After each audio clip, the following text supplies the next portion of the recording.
So let's try this again.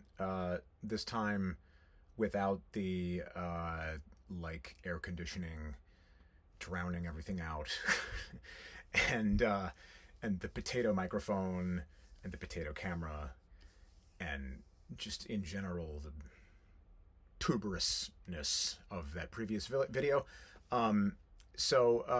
This is rectangular file. This is my handwritten note management transcription sort of uh, handwritten tagging tool, I guess you could call it. I like the situation it's in now. I think it's evolved to a good point. And I'm hoping to get some input as to where I should take it next, and also how I can improve some of the drawbacks. One of the biggest things that I've been having trouble with is the false positives. So I will have it try to annotate something where I'll put, here's a whatever. Here's a highlight region of this particular segment of text, and it seems to have trouble like uh, figuring out that it's only supposed to identify that as highlighted. um, which instead it'll like also give me the next sentence, even though there's no highlighting there. Or it will identify something that was boxed in green as something that was also highlighted if there was something highlighted next to it. So there's like those kinds of like the model getting confused type things that I'm trying to figure out how to minimize. But other than that, I really like how far it's come and how it's gotten so far. There are some, additional features I'm thinking of, but I'm also curious what all of you think. So that's why I'm making this. So without further ado, here is the demo. Hopefully, it's a little shorter than last time. I think it is. Yeah.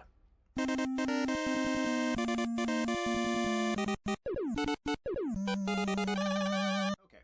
So let's try all of this again now with me being actually audible. That's probably a good way to go. So, um, right. Uh, this is just going to be a demo of how this is supposed to work, um, and the ways that you would use the different kinds of annotations that this thing currently supports. I'm actually looking at adding even more in the near-term future, but this is just for this one right now. This current version of it. Basically, right after I make this video, I'm going to start actually updating the documentation and getting the repository ready for people to be able to clone and use. It's not quite in that state right now. There's, password hashes in places there shouldn't be, and et cetera, et cetera. So I have to fix that. But anyway, so here is our sample document. So let's suppose we want to have a note. We're in a meeting and we're having a conversation about breakfast cereal, right? As one is wont to do in an important business meeting, and that's a topic. So the way that I'm using the two kinds of annotations, one of them is text inside of a green rectangle, and the other one is text inside some kind of yellow highlighting. So let's use the green rectangle as a topic. Okay. So now we've got that, and let's say we're going to just start listing them, right? Maybe we've got Cheerios and Cinnamon Toast Crunch, Breakfast of Champions, as everyone knows, and then maybe, Frosted Flakes. Okay, cool. And now that I've done that, right, and we're talking about breakfast cereal, a thing that I just remembered is that I need to buy milk. So what I'm going to do is I'm going to write this up here. Buy milk, right? And going to make that a to-do. So now that's highlighted in yellow to denote that as a to-do. Cool. And then as the meeting goes on, we also talk about I don't know, cars, and so that's another topic.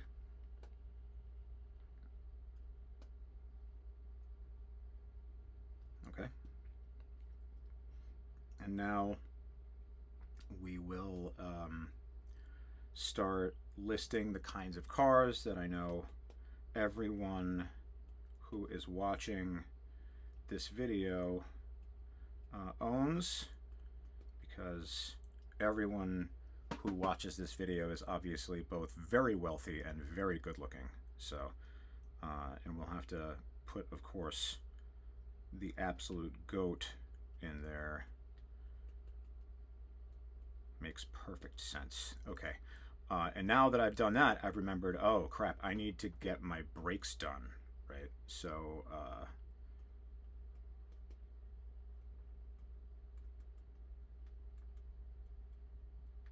okay, I'll make that a to-do.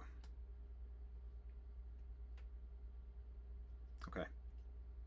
So, cool. Now that I've done that, maybe we've got another um, thing that, like, maybe I've started to remember other things that I have to do today. So I will put in, um,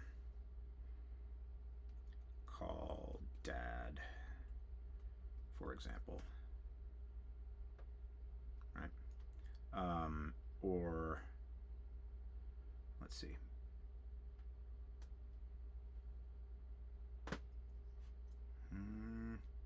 Actually, that's a good list for now. So when we close and then upload this note, uh, this basically what will happen is when we close the note, the Notes app will automatically upload a PDF copy of it to a particular location. So in my case, it's sending all of my stuff to a Nextcloud server. So Nextcloud is a software application that's web hosted that you can run that basically acts like a self-hosted Dropbox alike, right? So if I go here and I go to mine,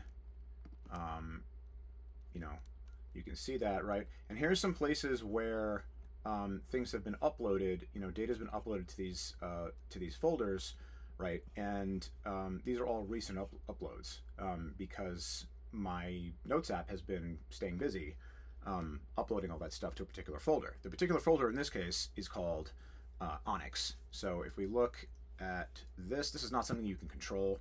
That, of course, it's going to do that. Of course it is. Let's see what happens if I do this. And there it is. So this is not something you can control. It's always going to be called Onyx no matter where it is you put it. You could put it into Google Drive. You could put it into, any number of other cloud locations. But it'll create a folder called Onyx. And inside that, it'll create individual, device-oriented folders.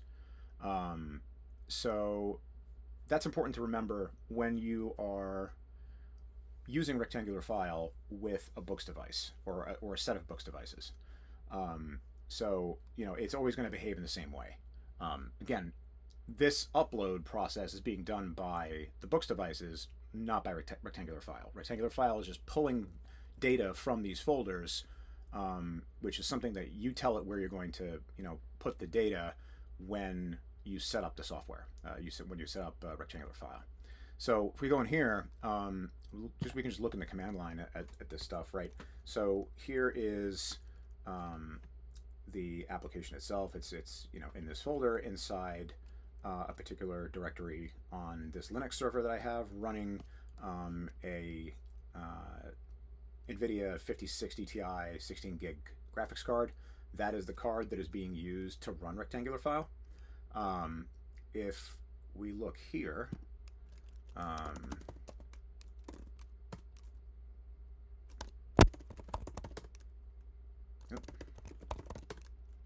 what?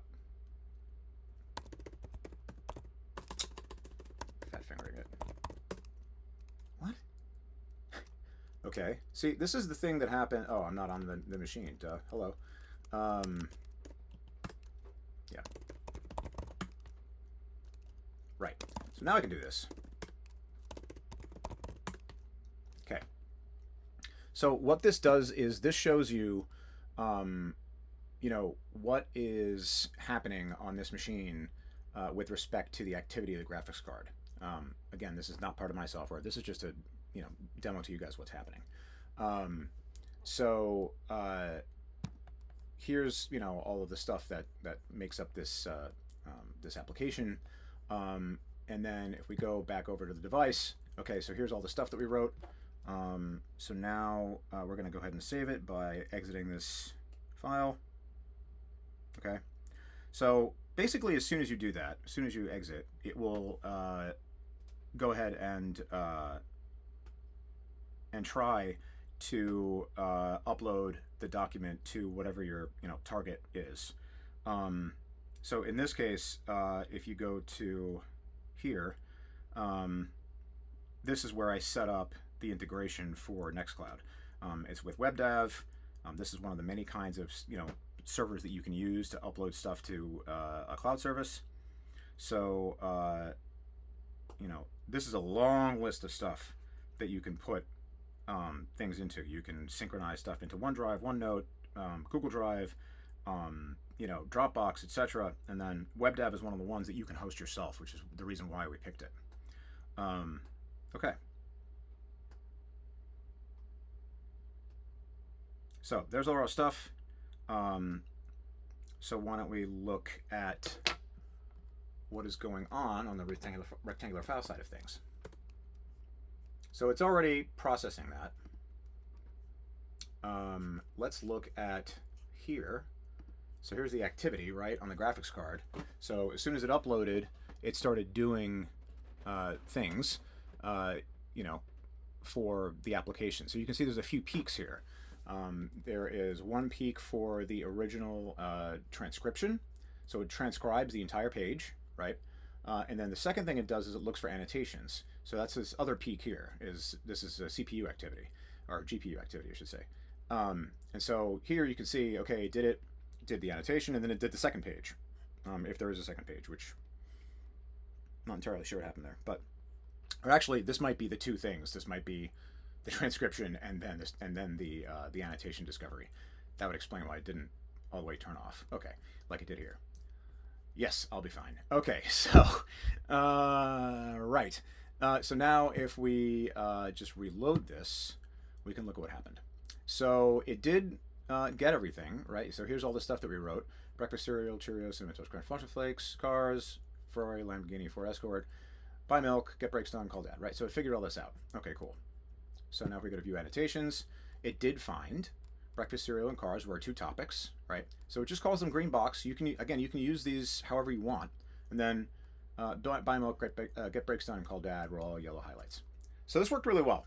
Every once in a while, you will get a false positive. It will identify something as something it's not. It'll be like, oh, here's the sentence that you totally drew a green box around, but you didn't actually do that. But that's okay, because when necessary, we can click this little enable editing button over here and either edit them to say, oh wait, actually no, it was supposed to say that, or we can go back into the document and we can go to view annotations. Oh, no, that's not right.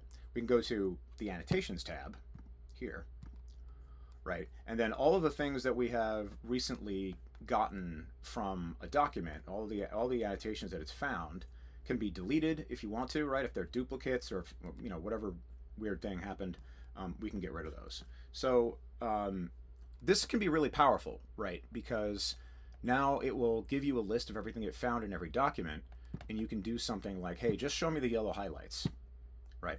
And so here's all the yellow highlights. And like the way that we treated this is yellow highlights are, are to-do list items. So if you want, you can just use this with just yellow highlights. And then every time you highlight something, it will create a list, or add rather, to a list of yellow highlighted stuff in rectangular file that you can then go back to and be like, oh, okay, did I get this done or not? And then when you're done with it, you can just exit out. You can just delete it, right? So that's one way to use it. And then there's also this. There is the word cloud functionality, which I have to do some editing to eventually, I think, because if I go to the one for my job, right? You can see there's some stuff here. There's like a lot of things that show up in titles or show up in file names that are not really relevant to anything, right? Like we don't care about the word document or PDF, you know, or that kind of stuff. If we got rid of those, it would give room for some of these other terms to come to the fore and be like, oh yeah, no, actually, you know, there's more interesting stuff to be seen here, that these things are kind of drowning out because they exist in every document. And the cross-device categories are basically, you know, the subfolders that you saw here, right? Not professional, samples, Moffat, personal. So that's what these are, right? Because every device has some of these, right? Every device has, you know, personal or Moffat or not a professional or whatever. So because they all will put stuff into subdirectories, into subfolders inside their, you know, inside their individual thing. Like if I go to the Note Max here, for God's sake, my Nextcloud installation is broken. Notebooks. Here we go again. Okay. Right, here's stuff for Moffat, not a professional, personal, random. So, this is kind of all, you know, where it's put them. So, anyway, so this can be really powerful depending on how you want to use it, and that's obviously entirely up to you. So, I would love some suggestions as to what to do with this. So please, whatever this has, you know, inspired you to think of, please feel free to let me know. All right.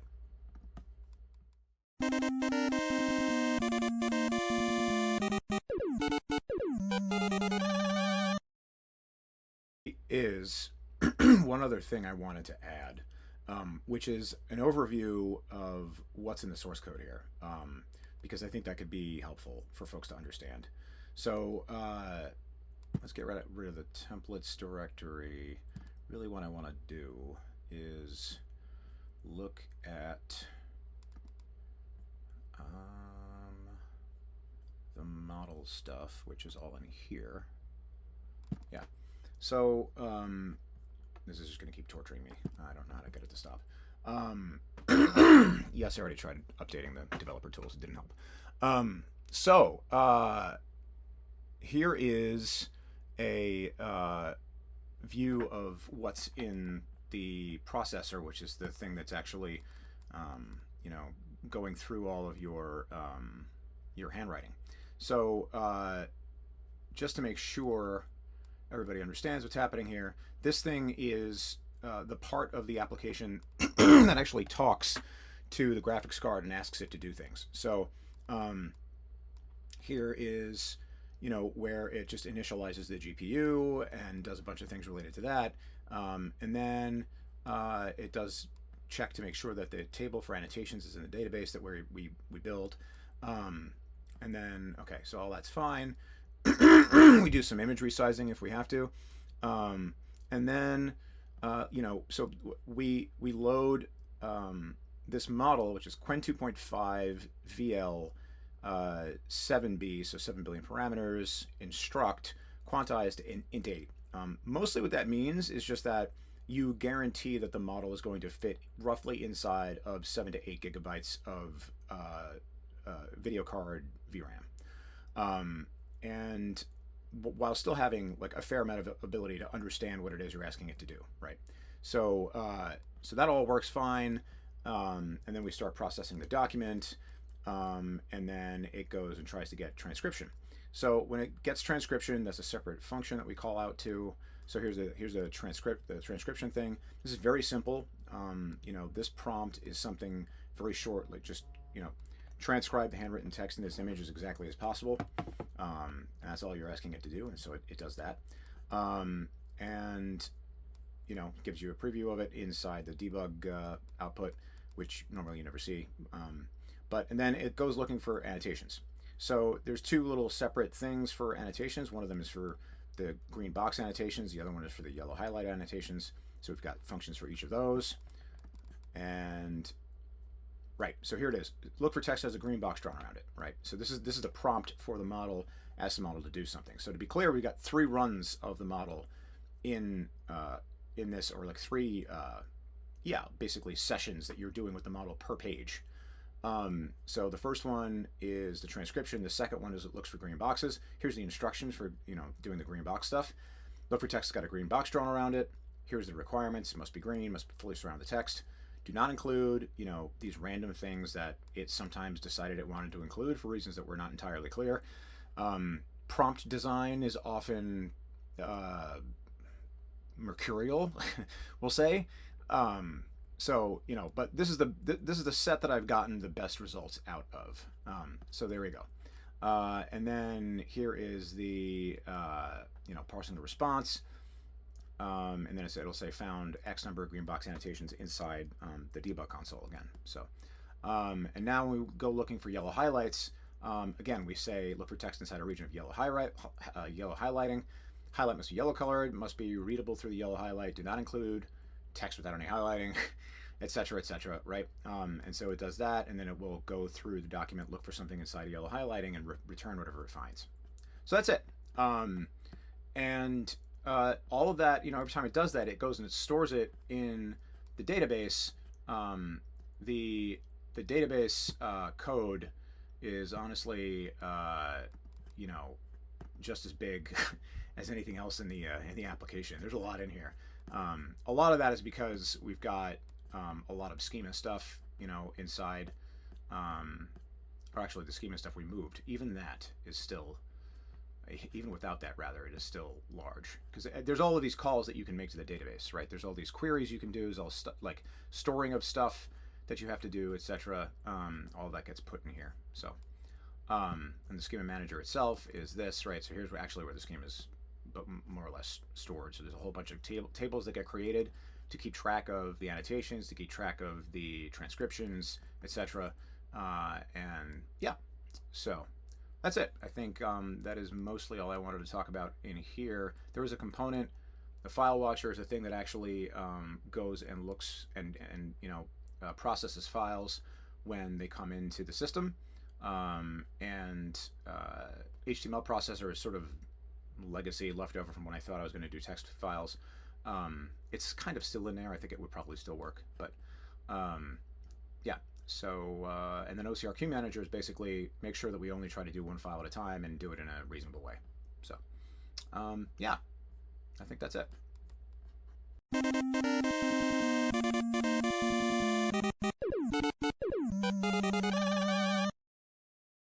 Okay, so that's the software.